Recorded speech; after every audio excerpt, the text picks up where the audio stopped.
अस्सलामु अलैकुम दोस्तों।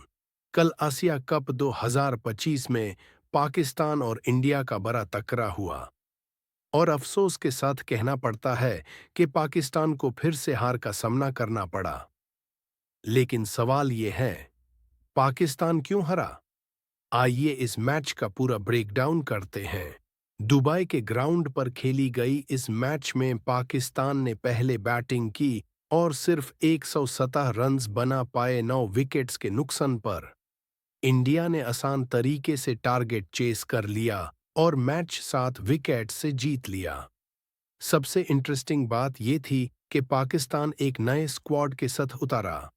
सलमान अली अघा कैप्टन थे और उनके साथ नए प्लेयर्स जैसे साहिबजादा फरहान, सईम अयूब, हसन नवाज और अबरार अहमद टीम का हिस्सा थे।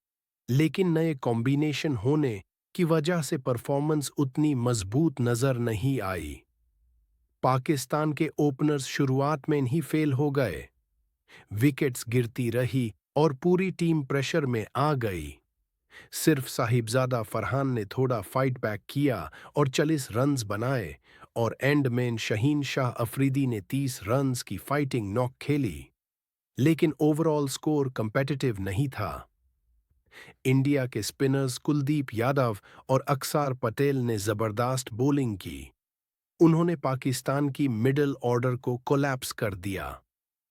पाकिस्तानी बैट्समैन उनके सामने जवाब नहीं दे पाए। तो दोस्तों, पाकिस्तान की हार की बड़ी वजह रही वीक बैटिंग और पार्टनरशिप्स का न बनाना। नए प्लेयर्स को और टाइम चाहिए अपने आप को सेटल करने के लिए। अब देखना यह है कि अगली मैचेस में पाकिस्तान अपनी मिस्टेक्स सुधार पाता है या नहीं। आपके हिसाब से पाकिस्तान की हार की सबसे बड़ी वजह क्या थी? कमेंट करके जरूर बताएं और वीडियो पसंद आए तो लाइक और शेयर करना ना भूलें।